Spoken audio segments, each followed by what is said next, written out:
core objectives focused on productivity, public services, pride and power.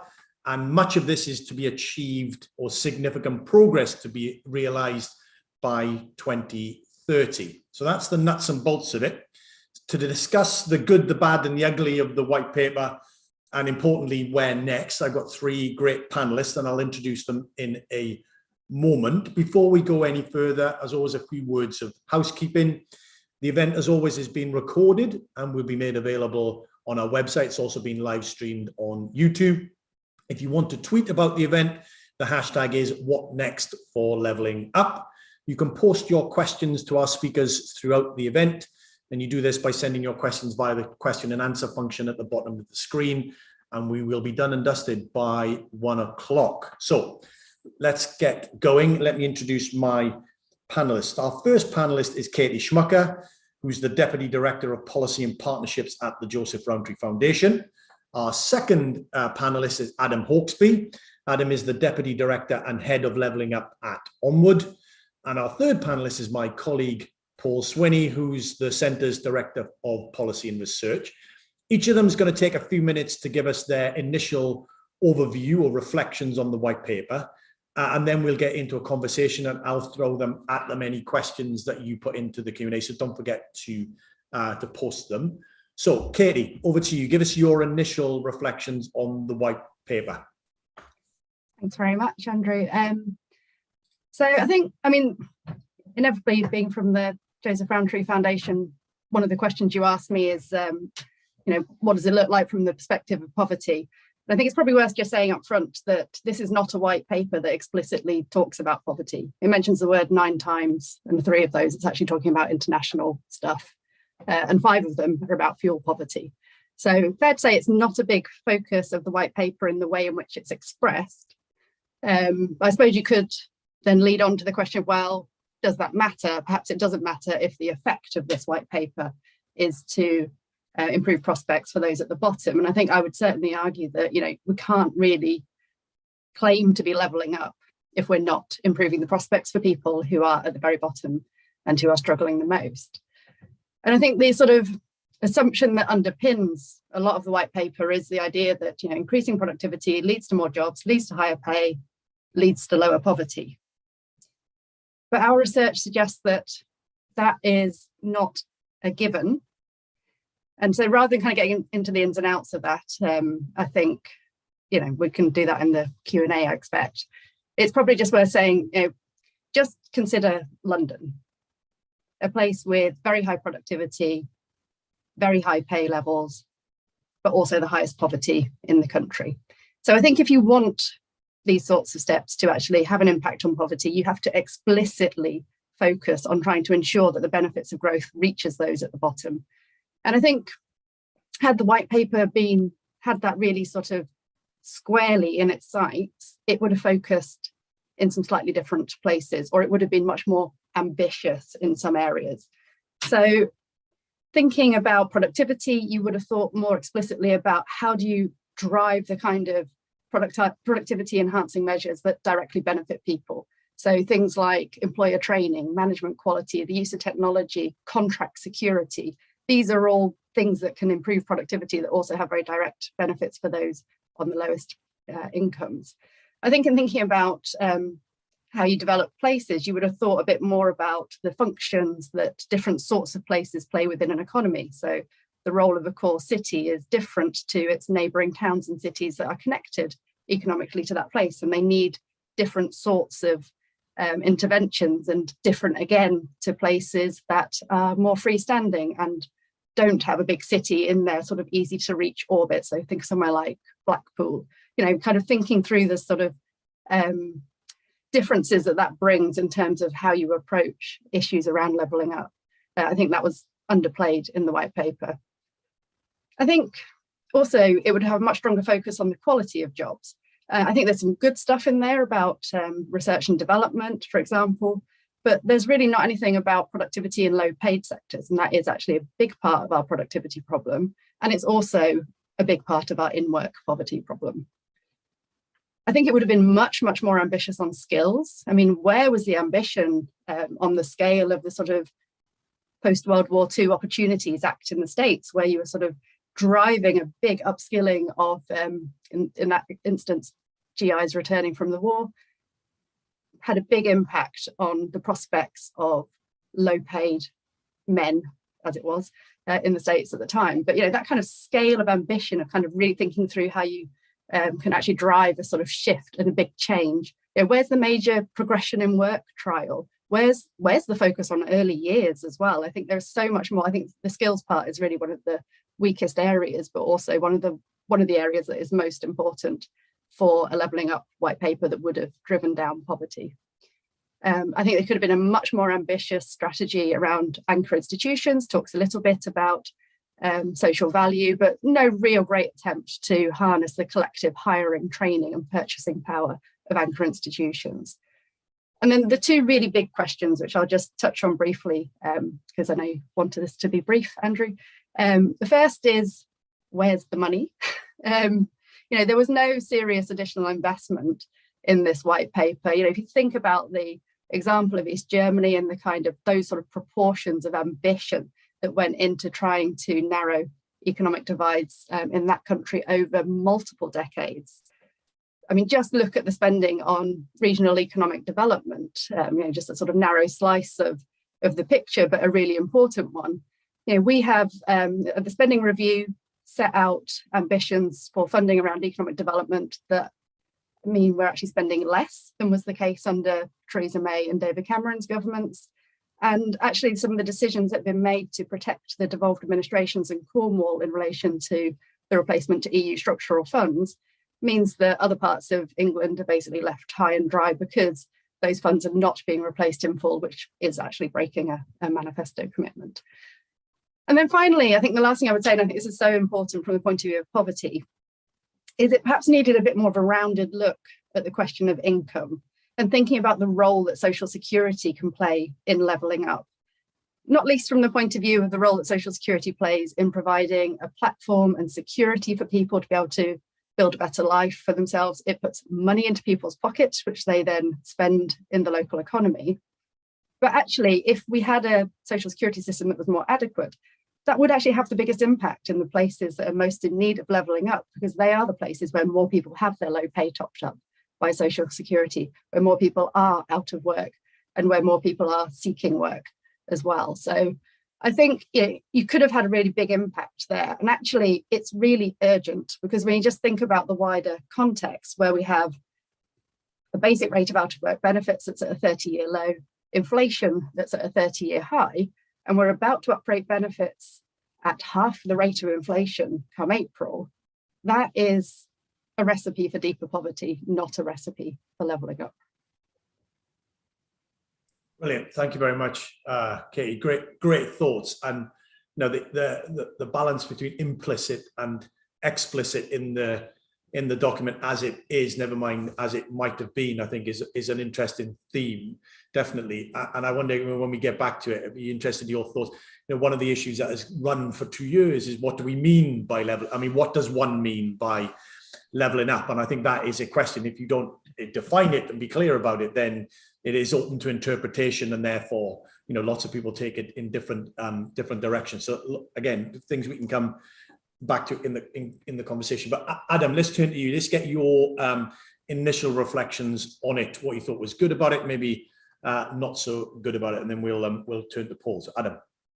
Yeah, so let me kind of say three things. One on the shape of the white paper overall, then on the politics, and then on delivery. So in terms of the white paper, I mean, the best way to describe my reaction is probably a bit of a play-by-play of as I read the document, right? So chapter 1, I think, on economic growth, I frankly thought was excellent. And I thought it was excellent necessarily because I agree with every word of it, but because there needed to be a clear conception of where economic growth comes from if you're going to talk about how to reshape that economic growth so that it rebalances opportunity across the country. And, I kind of flinch at some of the people that say, oh, this stuff about Jericho shouldn't have been there and they shouldn't have copied it from Wikipedia. And that's probably true. But the content was really important. You need a conception. I think, clearly Andrew Haldane had a hand in some of that. And I think that's really welcome. Second chapter on systems, clearly a kind of policy wonks dream, right? Some really specific stuff in there about data, about how government's going to work in particular places. You know, I used to work at the West Midlands Combined Authority. The stuff that's in there on devolution is really at the more ambitious end of what we were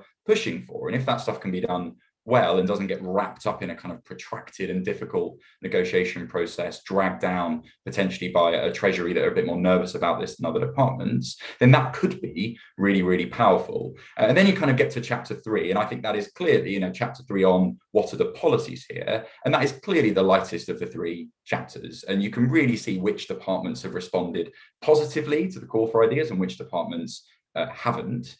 And that's clearly reflecting what's happening behind the scenes in terms of which departments buy into this vision and recognize that it requires a different way of working more than others. So I think, you know, real excitement, there's an economic vision, although I completely agree with Katie that I think personally it was right to say economic growth is driven by agglomeration in cities, kind of hat tip to Centre for Cities and the research you've done. But there wasn't enough to say what are the implications of that for places outside large urban conurbations and how they can have really good jobs and good opportunities. That's a gap and will need to be addressed.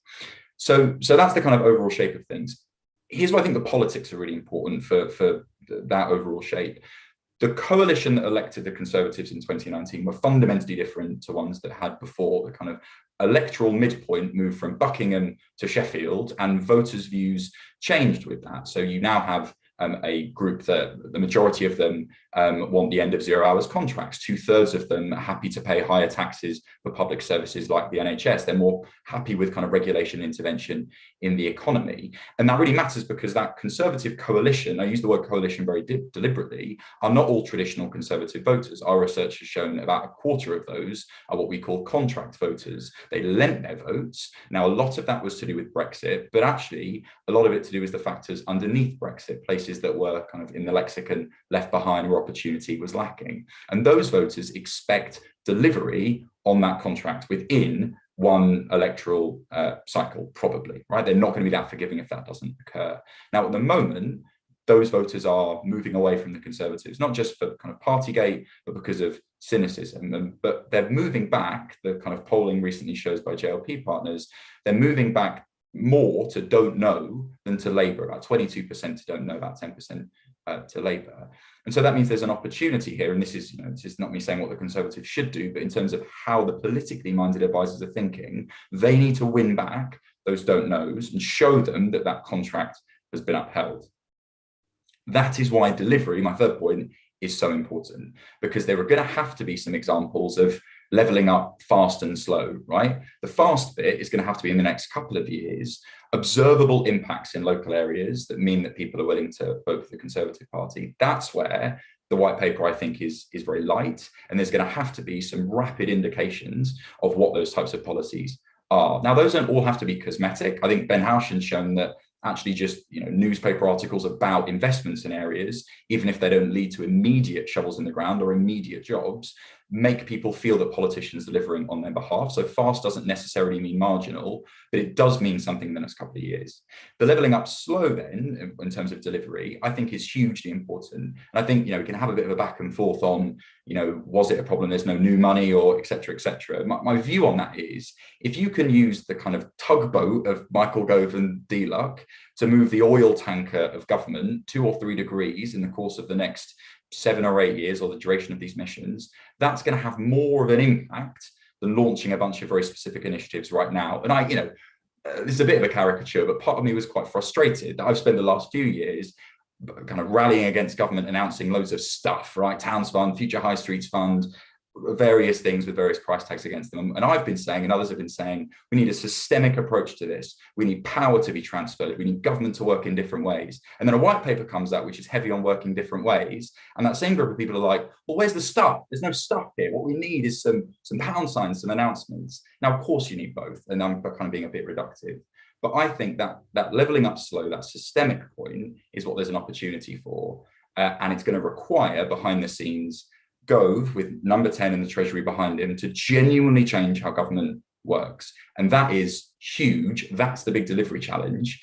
And that for me is the big question mark in terms of what next. Can government genuinely work differently without the emergency pressure of COVID or of Brexit? Great set of thoughts.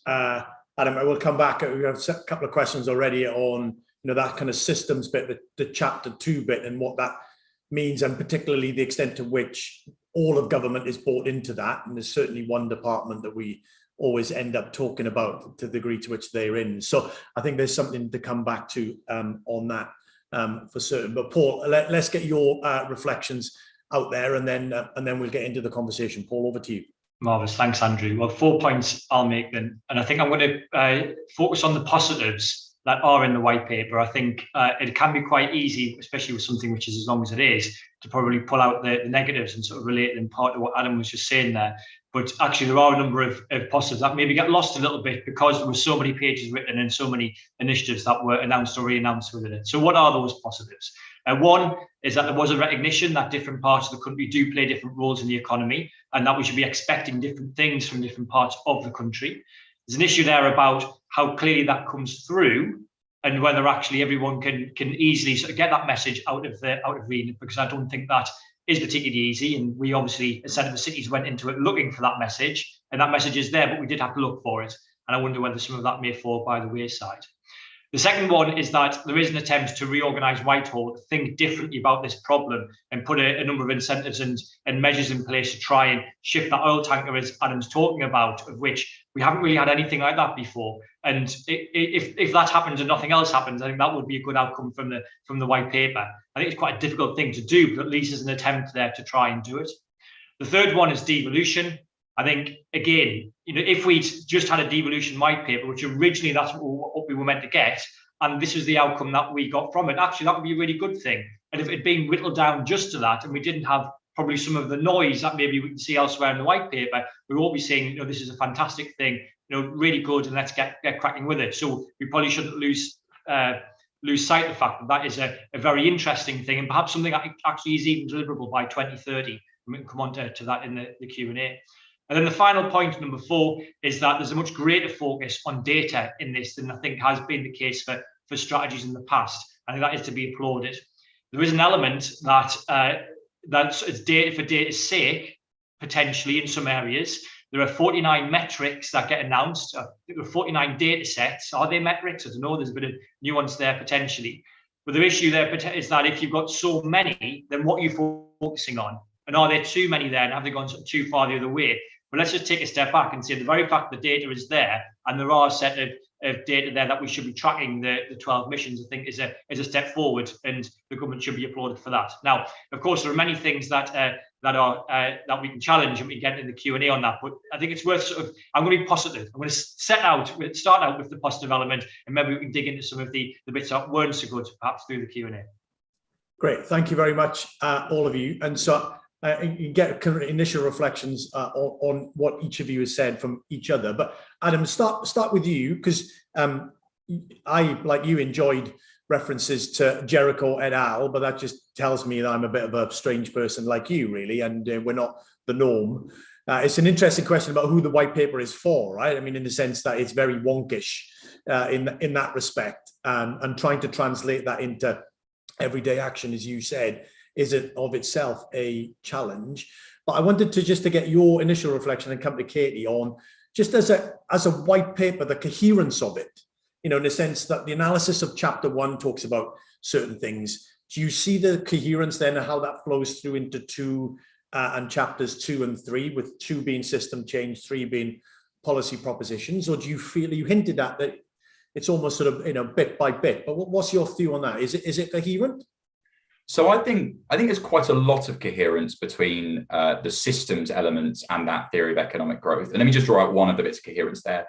I think all of the examples that are in chapter 1 focus on how it is not one intervention or one thing that drives levelling up, right? That boosts opportunity, that leads to the outcomes we want. It is a combination of, they talk about the 6 capitals, but really what they're saying there is it's a combination of a range of different things working together. And I think, the whole Medici effect thing has been slightly overplayed, as if, and even the original book, right, is not some deep historical analysis. It's just a kind of very Harvard Business School coining of a term.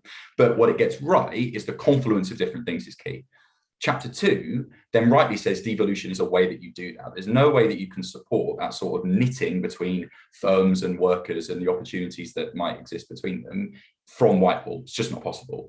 And so that coherence is there. I think that is also there with things like the directors of levelling up in particular areas. I mean, I'm skeptical. I saw how heads of places work, which was a sort of predecessor, and it's really difficult to just kind of appoint a Whitehall mandarin to pull things together in a place, but it's at least the right direction of travel. I think what your point gets to, Andrew, though, is that coherence does slightly then falter when it gets to chapter 3, because what I really would have liked to have seen is and as Katie said as well, a level of ambition which fits with that view of systems change. So I actually do think in the education and skills area there is some good stuff in this, in particular some of the new education elements around education investment areas, the way that multi-academy trusts are going to have the opportunity to take over schools which are lagging, and we've released some research, Lost Learning, highlighting that those lagging schools, both at primary and secondary, are disproportionately in areas of the country in the Midlands and the North. So that is a good policy pronouncement, a kind of indication. But I think in other areas, and let me just draw out kind of crime and safety is something that's, I think, really underplayed in the levelling up agenda. But we were in Oldham at the end of last week doing some research and really clear in our focus groups that it's hugely high on priority for members of the public. And to take a really specific example, Oldham to Manchester, relatively good connection via a tram, although into Victoria, not Piccadilly, but safety on that tram is a huge problem for young people, particularly young women that want to take up those opportunities. And we needed, I think, to see more of an engagement from the Home Office in chapter 3 with the scale of the challenge in chapter 1 and the systems change in chapter 2. No, that's good. We'll come back to whether, because the very nature of it being a whole of government approach, in the sense that in itself is great on the one hand, but as you said, presents some real challenges, and in some respects it mirrors other whole of government agendas like net zero, indeed dealing with Brexit. We'll come back. Katie, your wonkish view on the coherence of the white paper, from analysis through to systems change through to policy propositions. I mean, when you were reading it, could you see the flow through from 1 to 4? I mean, I think I would share Adam's viewpoint, which is that you can see the flow through from the first section, which I have to say I maybe didn't enjoy quite as much as you guys did, not least because it just reminded me of my regional development masters. It was like reading I got back to school, right? Exactly. It was back to school for me, with a few updates over the years. So I think the flow from that into the systems change bit is good, and I liked the system change bit of the white paper, although I'll come back to that in a sec. But I think then as you get through into the policy bit, I mean, that's just kind of where it all falls apart a bit for me, because it just sort of becomes, I was trying to think what the collective noun would be, and I think it's a flab of policy that we sort of get, it is that kind of give us everything you've got that's sort of vaguely relevant to these things. And no, some departments have stepped up, and you can see this, the commitment and the thinking and the policy development with levelling up in mind. Others have just kind of seemed to have just produced over here some stuff we're doing that's sort of vaguely in the territory. And I think that's why it does sort of decline as you go through it somewhat. Do you think there's a because you said about ambition? I mean, the agenda as set up by the level of, lots of things, to narrow the gaps between the poorest and the richest, however you use to define those, is a massive agenda. That problem has been growing for the best part of 100 years, give or take. That's a big ambition, right? But I suppose you're saying the policies to try and deal with it are unambitious in scale. Is that? Yeah. So I think I read the 12 missions, and by and large, I think they're good. There are the skills one, the adult skills one, I would really question in terms of its level of ambition. But actually, other ones around sort of living standards, life expectancy, well-being. These are all the things that really matter. This is kind of all the stuff that that governments should be targeting, you might want to say. But I think having those big ambitions set out is really good.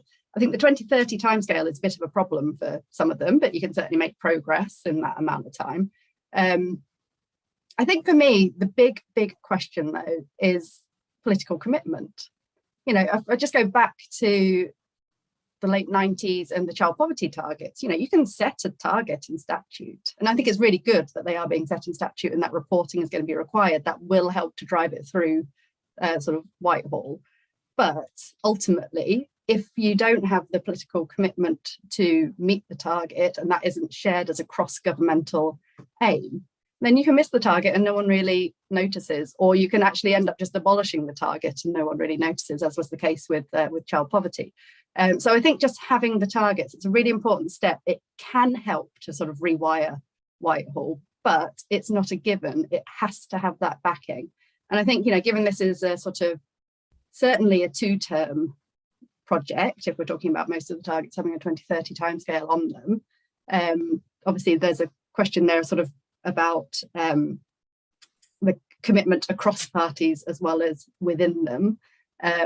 You might want to ask a question as well about if there were to be a sort of a different Conservative administration within the lifetime of this Parliament, what that commitment would look like as well. So I think it's that commitment point is as important as the kind of wiring point.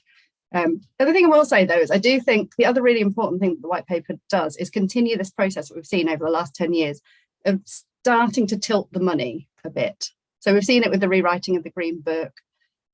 Transport's infrastructure spend is starting to shift so there's greater spend outside of London and the southeast. You see it in the white paper with R&D and with sort of brownfield and housing spending as well. So I do think, again, some of that sort of changing of the rules by which decisions are made about how we spend money perhaps is actually the most radical thing in the white paper in a way. That's interesting. And just on devolution, just really quickly, the framework's a big step forward, but for me, it is still a very centrally controlled form of devolving. Like, can't we just have a single pot and maybe a couple of high level goals and a power of general competence? Wouldn't that just be an awful lot easier? Yeah, maybe. I mean, I'm the chair, so I'm not, I think it is reasonably okay. Well, maybe it's not. I think there is a validity to saying to get to a devolved state, we need some central guidance and some sort of central push to do that. But you don't have to respond to that because I'm the chair and I shouldn't say. It's all the piece by piece, deal by deal negotiation stuff. It's just it's a very slow path to getting there. It could be much faster if you followed a more kind of Heseltine kind of way of thinking. I think that is a fair, a much better version of that view than I just said. Paul, just say something about the coherence issue and pick up this point about the implicit versus the explicit, because you have to go searching for some of these themes, right? Which then in itself is a bit of an issue, and then there are a bunch of issues that we've had questions on. I just want to take them in turn and we'll just work our way through them. So Paul. Yeah, so before the white paper came out, we set 5 tests that we would apply to it, to not in terms of the actual content, but actually how it's a whole as a strategy. And I think one of the problems that previous strategies have had, the industrial strategy or the Northern Powers work, or indeed stuff before, is that there haven't really been strategies that have grappled with choices and trade-offs and have then put in very clear targets about what it is that they want to do. So how does this one sort of measure up on that front? So the first question was there a clear mission statement? I think you have to dig for it a little bit, but yes, I think there is. I think that if you take those 12 missions and try and boil them down to 2, one is trying to improve productivity in different parts of the country, but recognise that the productivity potential of some places, particularly big cities, should be larger than what it is elsewhere. I don't think that thread is probably pulled through as well as what it could be. It then means that you get the criticisms about, the history of Jericho and the Roman Empire that we have got, which I think are pretty superficial criticisms actually, and not engaging with the content. But the reason why they were there was because it was meant to be then pulling through to then say, the issue we've got in the UK today is that big cities after London are punching well below their weight, and this is a problem, and that's what we need to solve through levelling up. And I don't think that second bit was as concisely said as probably what it could have been. When you have an opening chapter which is 100 pages, maybe that's part of the reason why that ends up happening. So I think that's good on the one hand, and the second thing that I think levelling up is basically trying to improve living standards. I think there's at least 7 missions that probably play into that. But the government had said, I think a little bit more explicitly, that on the one hand it's productivity, on the second hand it's living standards. The geography, those two things don't match necessarily, and this is what the geography looks like. And I think you would have had a more concise articulation of what it is they're trying to say. But it is there. So you've just got to go hunting for it. The second one is a strategic. Was the second measure. Does it engage with these choices and trade-offs? Well, again, sort of related to the first one, yes, it does. It is talking about, different approaches for different areas. But again, I don't think probably is as explicit as one should be. So, if I was a civil servant sitting in Treasury or Bays or wherever it may be, I don't think that comes out and smacks me across the face, which then may well influence sort of how I conduct myself in the coming days, weeks, months, and years. And that's then a challenge. If that's not being communicated very well, then does it actually have any impact at all? And in some ways, actually, the white paper is in the worst of all positions in that it does actually engage with some of these trade-offs, but it doesn't communicate them as well as they do. So they're probably going to get ignored anyway. So it sort of does the politically difficult thing without actually then getting the results potentially of people hearing that message loud and clear. But we'll see, and that is what's up for grabs, I think, in the coming months after the paper is being published. The third test is there a long-term plan? Yeah. Katie has touched on this already. I think we should applaud the fact that there is at least a deadline on there of 2030, which goes beyond the current election and potentially beyond the next one as well. I think that's a good thing. They didn't have to do any of that. It could have been as vague as other strategies have been, of not to put any time frame on it at all. But of course, 8 years is not long term. When we're talking about an issue which is at least 100 years in the making, that policy is being tried to deal with for at least 90 years. We're not going to level up within 8 years. Now, in our podcast that we did, Andrew, I made the claim that if we level up by 2030, I'll get leveling up tattooed on my arm. Somebody else, it was Tom Ford, suggested that. Why not leveling up? Why not just get a badge of Newcastle United on your arm? Steady on, Tom. We're not going to go that far. But I think if we do achieve it, it would be a miracle in those timeframes. I don't think, even if we put the resources behind it that we wanted to, we wouldn't do that by 2040, never mind 2030. And so there's an element there of actually the government probably making this job too difficult by having such a short time frame. Fourth one is that, is it backed up by spending commitments? The answer to that is no. The only spending that's in there is not even at 2030, it's to 2025. Now, to some extent, that there wasn't anything new up to 2025 should have been expected. So the white paper was meant to come out with a spending review, which I think a lot of people forget now. If it had come out with a spending review, then you would have had a lot of new things in there. But because the spending review came first, it wasn't new anymore. But that's something that was announced last October, for example, doesn't mean that's not valid anymore. So we've got to hang on to that. So I'm relaxed about the next 3 years and the commitments that are made there. The big problem for me is that there's no indicative guideline about what's going to happen, post 2025. If we had something which was set out until 2040 or 2050 with some indicative funding pots attached to that as well, then I think that would have been, something which would have been much more powerful. But instead, we're sort of drawn into then conversations about small pots of money rather than sort of longer term plans. And we're talking about £5 billion funds rather than the 2 trillion euros that Germany spent over the 30 years after West and East were brought together. And then the fifth one and final one is, are there clear metrics for measuring this? And I touched on this in my opening remarks earlier. I think there are a lot of metrics. I think 49 means that you're probably not in the position that they're particularly clear. If you then say, take the productivity one, which is improve productivity everywhere and reduce gaps. Well, are we talking about nominal increase in productivity or real increase in productivity? Are we talking about just measuring that on productivity? But if it then improves on wages or on some of the other measures they set out, which one trumps? And I think there actually there's confusion that is introduced rather than the clarity of here's some data, but actually we're going to use this one measure. And this is the very clear target that we're trying to hit. And I think it's that probably lack of clarity there, which is the undoing of the white paper, where again, they've done the difficult yards and introducing this sort of thing, but then sort of stumble in terms of then probably implementing it in a way that will be as effective as what we would like to see as purists. And again, we're talking as purists here, and it is worth always keeping that in mind. Great, thanks for that. So we've had loads of questions in, and they're roughly, as I see it, in 4 or maybe 5 buckets, and we're just going to run through the 5 buckets in no particular order other than the ones I've scribbled them down, and just get your views and reflections on them. Adam, I'm going to start with you. The first bucket is to go back to this issue about whole of government. So, in a sense, it's a whole of government agenda. What's your take on how successful the white paper was in pulling together the whole of government?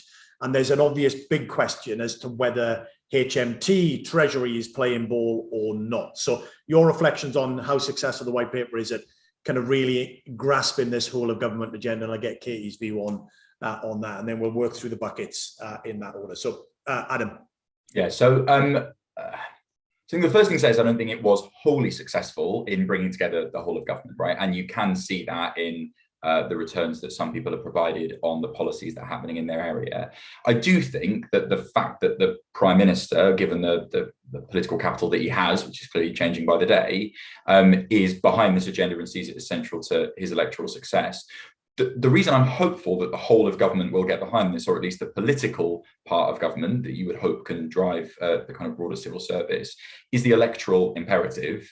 The electoral gravity is moving towards battlegrounds in the Midlands and in the North, and we're releasing some research shortly to show that that's going to be particularly true in the next 2 or 3 years. And there is no evidence for a sort of retrenchment to we need to defend seats in the broader Southeast. And so there is, I think, for people that believe in this agenda around economic opportunity, luckily right now the politics and the economics broadly align. Now, that's not perfect, and there are ways that you can do this incorrectly that might win votes, but that's why I'm confident that if you're in DWP or you're in DFE, you are waking up thinking, how am I going to boost opportunities in places where it's been lacking to date? I think that the challenge, though, is around Treasury. And that's not a Treasury Minister or the Chancellor or Treasury officials.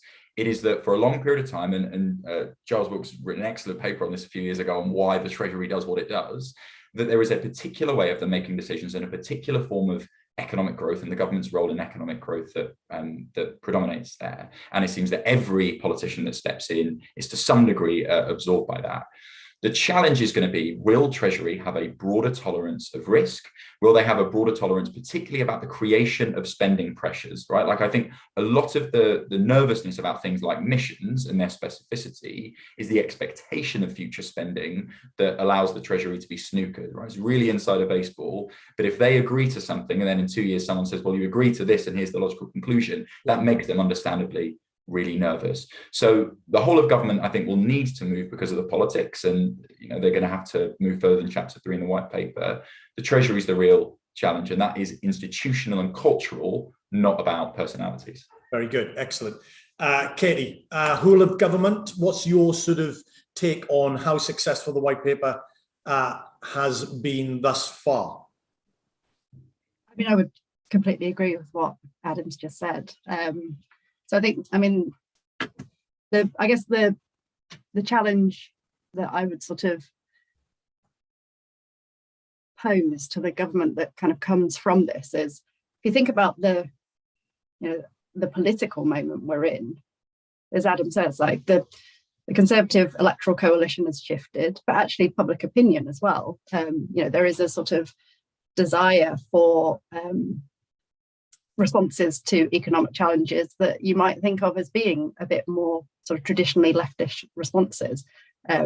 Certainly spending, like attitudes towards spending, are really shifting, and people are concerned about the impact of the delivery of public services, and actually showing a bit of willingness to pay a bit more tax, although of course not when it actually comes to a national insurance ride, so that the public are always entitled to their contradictory views. But I think there is definitely a shift, though, is the important thing here. What I'm saying, I suppose, in sort of public attitudes and in the political, like the politics of the moment and what is required, and that is running up against fiscal small c conservatism from the Treasury. And I think that is just a push and pull that one side or the other will win over the coming years.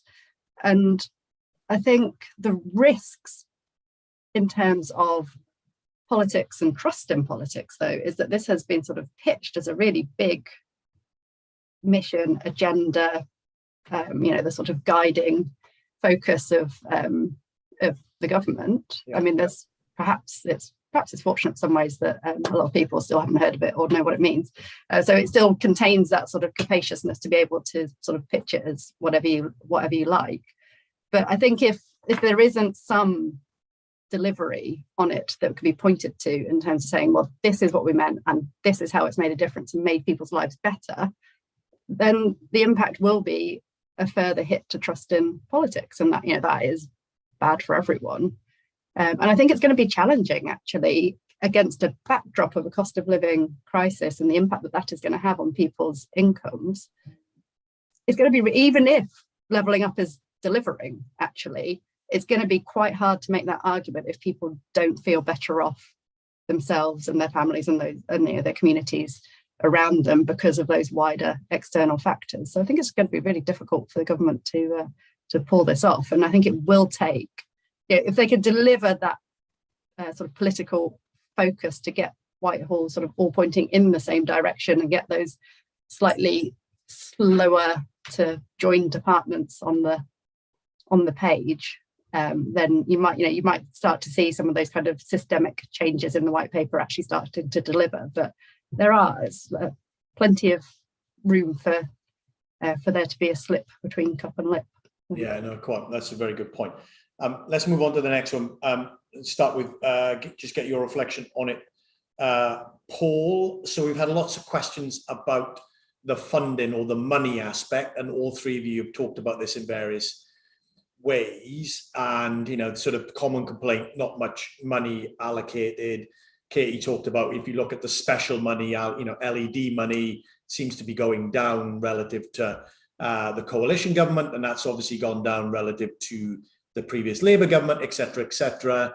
But are we missing a trick by focusing on special money versus mainstream monies, or not missing a trick, but we're not seeing the full picture? Paul, your reflections on that, and then I'll get Adam and Katie to come in, and we'll move on to other issues. Yeah. Yeah. The focus on the special economic development monies, I think, is understandable, and I see why people get pulled into that. But there is there's a question about us not probably getting too concerned about these pretty small, relatively speaking, pots of money that are directly available, and think about in terms of the broader package of how much money is available. And so if we look at R&D spend and the commitments that have been put around that, there's actually quite a large spending increase in that, which I think is important to note. Now, my concern about that is, reading through the white paper, is that I don't think we are any further forward about how R&D or public R&D spending translates into local economic growth. And we've been here for years. And I think that as far as white paper gets, is that we're going to change how we spend money across the country. And it's almost if the goal is just the spending of the money. And I think there's a lot of work that needs to be done about, well, how are we going to spend that money? Now, in fairness, if you look at the very small bit of detail that is there around the innovation accelerators, the government has made a choice. It's only £100 million, but it's made a choice that it's 3 places going to put them in. It's Manchester, Birmingham, and Glasgow, which is something that we've been championing for a long time, that we need to turn those 3 places around in particular if we are going to try and level up the economy. So again, there's much to be applauded there. But it is thinking about that sort of the bigger pots of money. And I think we can critique that, we've gone down by 600 million or 500 million on a per year basis. But I think the conversation we need to be having to push the government is that, we should be talking about large scale programs that we're talking about with significant increases in funding. So we've, for example, suggested that skills funding should go from 5% of GDP, where it is currently, up to 7% of GDP, which is where it is in Sweden, which Sweden spends the most in Europe. But given the scale of our skills challenges, I think Katie was talking about earlier, that's the magnitude that we should be talking about. So instead of necessarily being sort of pulled in these very small elements of cash, we should be actually making an argument about where is the big pots of cash, how ambitious are we being about these things, and that's probably where I would pitch my critique. Okay, very good. Katie, money. I mean, you mentioned earlier on, we've done some work on the spend through the reunification process in Germany, 2 trillion over X period of year. About half of that was in fiscal and welfare transfers, right? I mean, underpinning sort of standards of living whilst the transition was going on. That touches on, I think, the points you made earlier on about social security, and the way that we think about that. Yes, there was money for special projects, business support, infrastructure, and all the rest of it. But these two things are kind of working in tandem in some respects.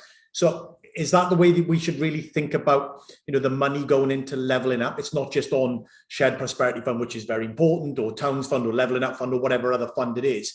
It's this broader kind of state expenditure and how that gets allocated across space. Is that the better way to think about it? I mean, I certainly think so.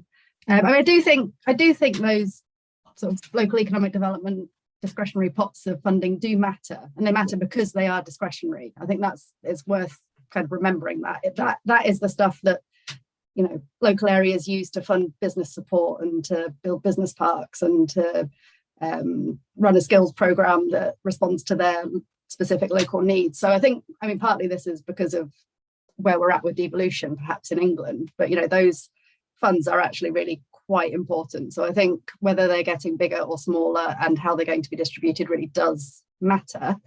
But I do take the point that they are actually small in relative terms compared to this bigger question of kind of how, you know, how the broader sweep of public spending and investment is sort of dished out. So, I mean, I do think though that the way we think about social security and the role that it plays in this is a really like under-baked part of all of this, because it is, as I was sort of saying in my opening remarks, you know, the social security system is there to sort of put a floor on things so that, you know, you have sort of a reasonable level of living standard, which is obviously like one of the big missions. But actually we should be thinking about it, the positive role that it can play in actually supporting people to be able to participate in their communities, to be able to get back into work, if that's a possibility for them, to be able to progress in work where they're stuck in low pay, to have cash in their pocket to be able to spend in the local economy, you know. And actually, as you say, this is a really long-term shift of levelling up. So we're not going to get there quickly. So thinking about the support mechanisms that need to be in place while we're on this journey is a really important side of it. So yes, I do think the kind of German way of thinking about it is very instructive. Very good. Thank you very much. Adam, I want to keep pushing us on, but you know, I'm not going to say don't comment on things that already been said on the money aspect, but I wanted to turn to you. We've had lots of questions about, you know, devolution and the significance that the white paper gives to it. I mean, at some point, several questions like why are we giving such prominence to Devo? I mean, you know, we've written chapter and verse on that. You know, you've been party to it at the combined authority, you know, living and breathing it. But so there's the why, but also the prominence of, you know, do you feel that the devolution framework that's been laid out now is a real step in the right direction? It gives certainly a breadth kind of offer, maybe not so much a depth offer for places that already got it. But your reflections on the Devo strand? Yeah, absolutely. And luckily, I think I can answer the Devo strand with a nod to the money question as well. So Devo works. I mean, you know, we have got chapter and verse on why it works. I think the answer I gave earlier on the combination of different factors of growth is the key reason why it works, because in a modern knowledge economy where complexity is key to economic growth, knitting together a range of different inputs around firms, around workers, around skills, around public services cannot be done from Whitehall. You need local knowledge, you need to understand nuances on the ground. That's what local leaders provide, and there's tons of evidence that backs that up. In terms of the devolution framework, I agree. It's much more detailed on breadth and depth on county deals and deals for new places, and very light on the West Midlands and Greater Manchester trailblazers. I think that can be an opportunity, because what that says is, in the period of time available to us, we couldn't get departments in the right place to agree to stuff which they're fundamentally very nervous about. And that is good, because time can now be spent behind closed doors. And of course, these things will then go to electorates in terms of, has this local leader represented us enough? But with particularly BEIS, so this is for West Mids and Greater Manchester, the business department on powers around net zero and accelerating that, things like investment promotion, Department for Education around skills and education improvement, and other parts of government as well. And of course, all of that goes through the Treasury. But I actually think the next stage of devolution, kind of, you know, level 4, we got level 1 to 3 in the white paper, what's beyond that, is going to be about metro mayors, and we have got a kind of metro mayoralty model that's been favoured, as leaders of place beyond public sector pounds. And so this is kind of answer to the question around spending. I worry that if we evaluate the effectiveness of levelling up by how much money has the taxpayer spent, that is of course crucial, but we're missing the private sector and the community sector. So on the private sector side, you know, on the net zero strategy, government have very clearly said, we are not going to put a heat pump in every home. We're going to do some work initially, but we're going to have the private sector row in and costs come down so that this can operate through markets. And, you know, fundamentally, we believe that markets work in properly regulated and controlled ways, but markets are good mechanisms to drive innovation and growth. And so what we need to see in levelling up is how a public pound's going to activate the private sector to be alongside this mission. In the examples that you've cited, Basque, East Germany, US cities, the private sector's played an absolutely crucial role as investor, as employer in other places. And just on the community sector, there is, of course, a public spending role in unleashing and unlocking the community sector, but we know that places with a really strong social fabric, strong community organizations and institutions, and a sense of belonging outperform in terms of things like economic growth. And so we don't just need to think how, and Hilary Cotton's done fantastic work on how it's not just about the pounds you put in, but it's the relationships you unlock. We're going to need to unlock some of that relational capacity. That's about more volunteering. That's about more philanthropy. We lag international comparators on philanthropy, in particular those really powerful philanthropic partnerships in Grimsby, a kind of former individual from Grimsby who's gone back, bought the local football club, got involved in the towns board. We need more of that to tuck alongside the important, but not all important, public pound. Brilliant. Okay, so that's super helpful. I've got 3 areas I want to cover, and we've got 8 minutes. So behave yourself, panel.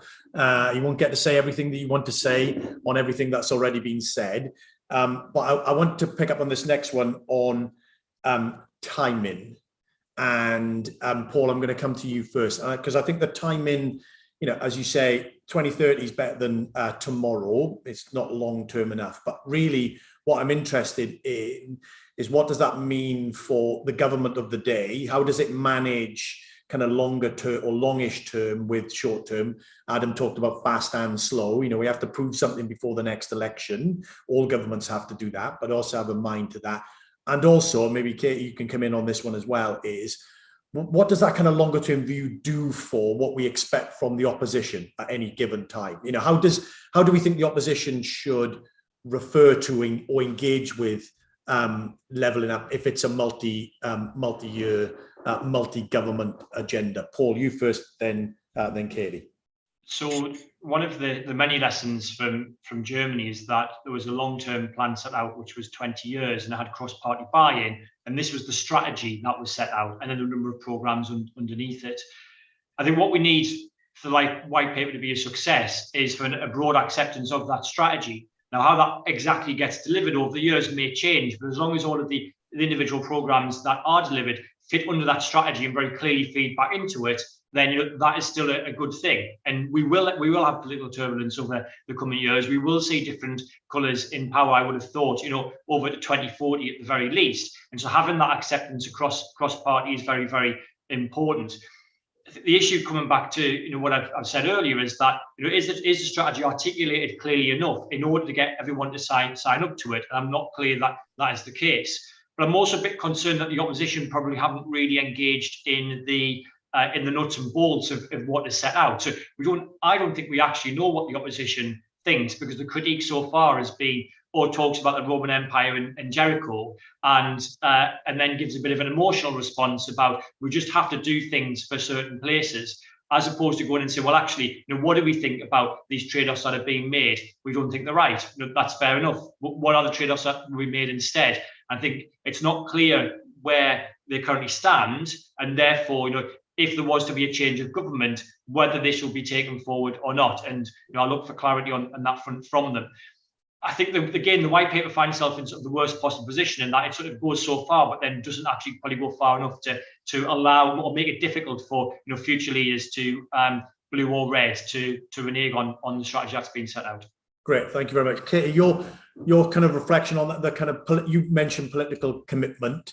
There is for it to be successful, there needs to be a cross-party, cross-government commitment to this. The details will always vary given the circumstances and the times we find ourselves in, but levelling up as an ambition, as an intention, as an agenda.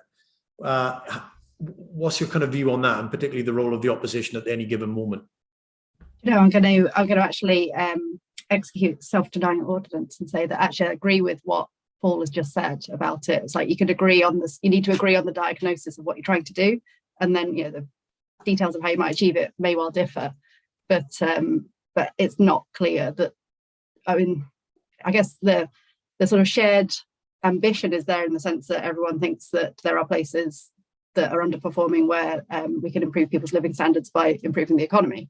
But that's probably about as far as the shared understanding goes at the moment. So I think to get that kind of long-term view, you need that long-term kind of shared analysis.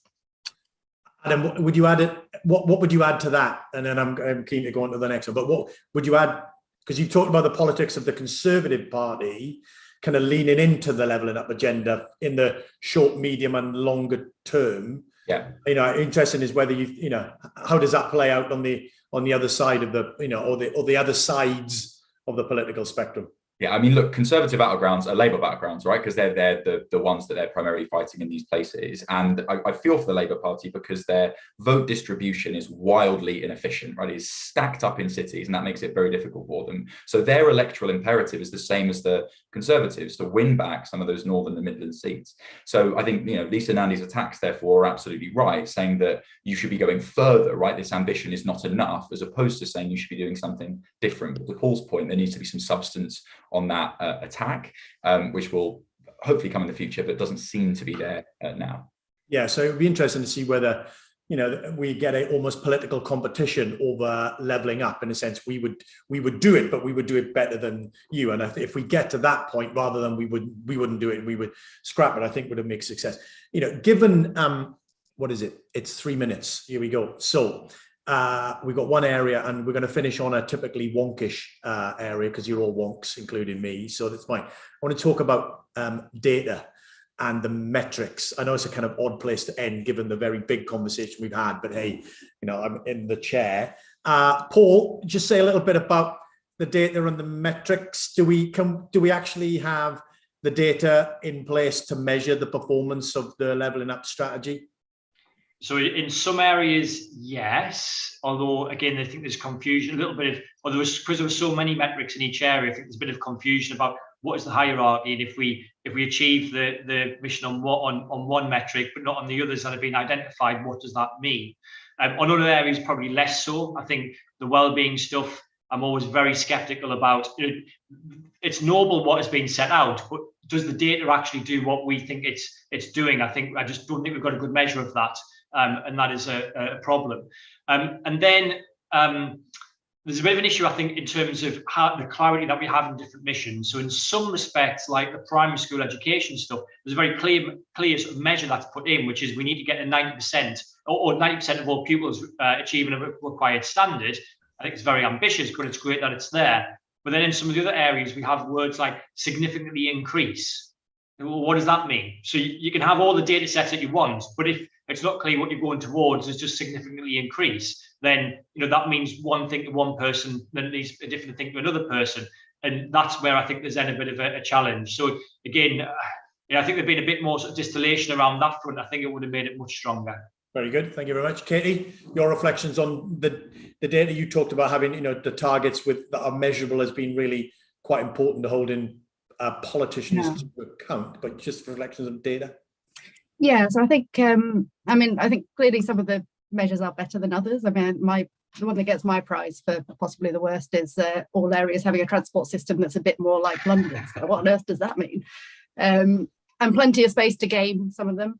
So there clearly needs to be like much more of the next phase of conversation about what these metrics actually look like and what's going to be collected. And as Paul says, which trumps here. So for me, think about the living standards one, the employment, I would argue, is probably the most important of those three, thinking about the impact on people at the bottom. Others would take a different view. So, which is more important?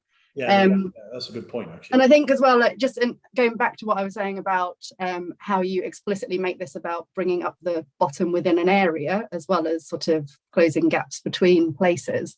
I think, there's two specifics I'd just pull out just by way of example. Again, under the living standards metrics, you've got gross household income in there as a metric or supporting metric, and you've got average wages in there as one of the higher level metrics.